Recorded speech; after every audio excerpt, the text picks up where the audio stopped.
Hello, church. I hope everyone is safe and warm this weekend as we experience our winter. We're sorry that we can't be with you this morning in person, but we are glad to be able to reach you in this way. I'd like to talk with you about sin and our attitude towards it. 1 John 3:9 says, "Whoever has been born of God does not sin, for his seed remains in him, and he cannot sin because he has been born of God." Likewise, Romans 6:14 says, "For sin shall not have dominion over you, for you are not under the law, but under grace." So we have this attitude towards sin, and that either it seems that we fall on one or two sides. Either we think that I can sin as much as I want because I'm covered by grace, or we think that if I mess up once, I'm going to hell. So I'd like to try to bring in a middle-of-the-road approach. So let's talk about that question, can I sin and still be a Christian? Well, you have to ask yourselves, how were you saved? Was I saved by doing the right things? No, not at all. I was saved by the belief in my heart and the confession of my mouth. In fact, I needed salvation because I had no idea how to do the right things. It was because of my inability to be righteous that I needed salvation. If I wasn't saved by doing the right things, can my salvation be lost by doing the wrong things? No, not really. Because sin and salvation are matters of the heart more than they are matters of action. God didn't save us to make us better versions of ourselves. God saved us so that we would become something different entirely. For 2 Corinthians 5:17 says that we have been made new creations. All old things have passed away. So our very nature, the fibers of who we are, has been changed. So no longer is my mind and my heart set towards doing sin. My mind and my heart should be set towards doing righteousness. And if I fail to do righteousness on the way, it's all right, because I've been made something new and my heart is toward righteousness. See, it's never that it's not the fact that we mess up. It's that we strive to be righteous. It's when you stop striving that it becomes a problem. It comes down to, what are you practicing? Are you practicing righteousness, or are you practicing lawlessness? You see, to practice something means that you're trying to be better at something. You're trying to get better at something. When we hear doctors are practicing medicine, when a doctor becomes a doctor, he doesn't know everything about medicine or how to diagnose a problem or how to fix a problem, but he is practicing so that he can get better at diagnosing and fixing issues. And we are always practicing something to get better. I mean, even this message, we have tried to record it 3 or 4 times. We are trying to get better. We're trying to do it better. And that's the important part, is the trying. It's what are you practicing? And it's not your actions that will necessarily show what you're practicing. They may be evidence of what you're practicing, but it's not necessarily the whole picture of it. So if we look at Matthew 7, verse 21 to 23, some of the most frightening verses in the Bible. Jesus is saying, "Not everyone who says to me, 'Lord, Lord,' shall enter the kingdom of heaven, but he who does the will of my Father in heaven. Many will say to me in that day, 'Lord, Lord, have we not prophesied in your name, cast out demons in your name, and done many wonders in your name?' Then I will declare to them, 'I never knew you. Depart from me, you who practice lawlessness.'" So it's apparent that right actions don't necessarily mean that you're practicing righteousness. Why? Because righteousness isn't a matter of actions, it's a matter of your heart. Righteousness is revealed by the position of your heart. And yeah, sometimes your actions can be evidence of whether or not you're practicing righteousness, because you're actually trying to do right things. But if you mess up along the way, it doesn't mean that righteousness is removed. Just like if you're doing right things, it doesn't mean that you are practicing righteousness. Apparently, in this case, these are people who are doing what we would consider ridiculously spiritual things. They're prophesying, they're casting out demons, they're healing people, and it's apparently legit because Christ doesn't tell them that it's fake. All Christ says is that I never knew you, because apparently the position of their heart was not set to practice righteousness. Their intentions may have been on themselves. They may have had secret sin held up there. They may have been trying to practice lawlessness while having an appearance of righteousness. So if doing spiritual things doesn't mean that we're righteous, neither does messing up mean that we're unrighteous.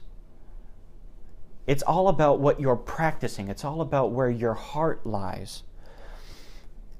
And only those people who actually try to do right, only those people who resist temptation are the people who actually understand temptation. So if we go to James 1 second.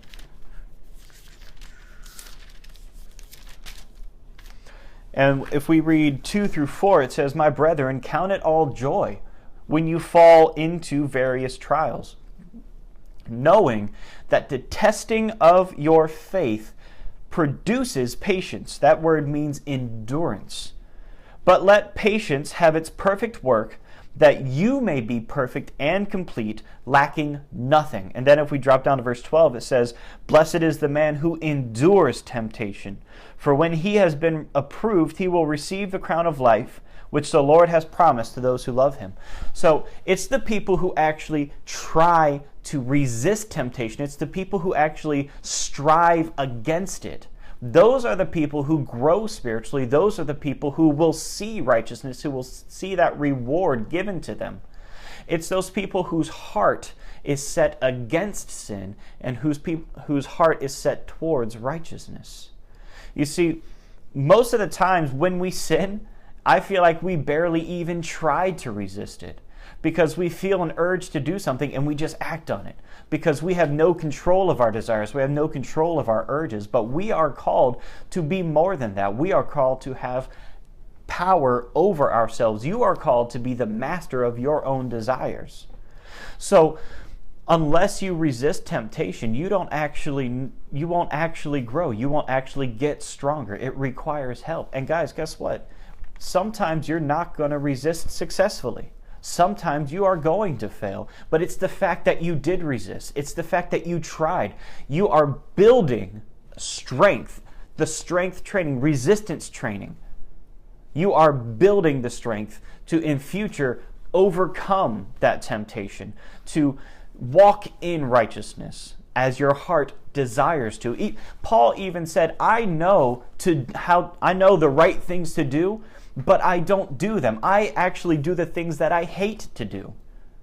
Paul himself, the guy who wrote most of our New Testament, who gives us almost all of the doctrine that we have, he understood that even though he wanted to do the right things and he tried to do the right things, sometimes he failed at doing those things. That doesn't mean he lost his salvation. That just meant that he had some places he had to grow. Now, this isn't some kind of excuse. This isn't some kind of way out. You can't just say, oh, I sinned, but, I'm trying.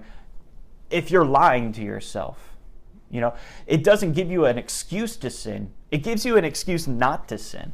It gives you a reason not to sin. If you're looking for an excuse to sin, I have news for you. You've already sinned. You're already there. You're already past that point. Your heart is not towards righteousness because you're not looking for a way to do righteous things. You're looking for a way to do unrighteous things. You're looking for a way to do sin.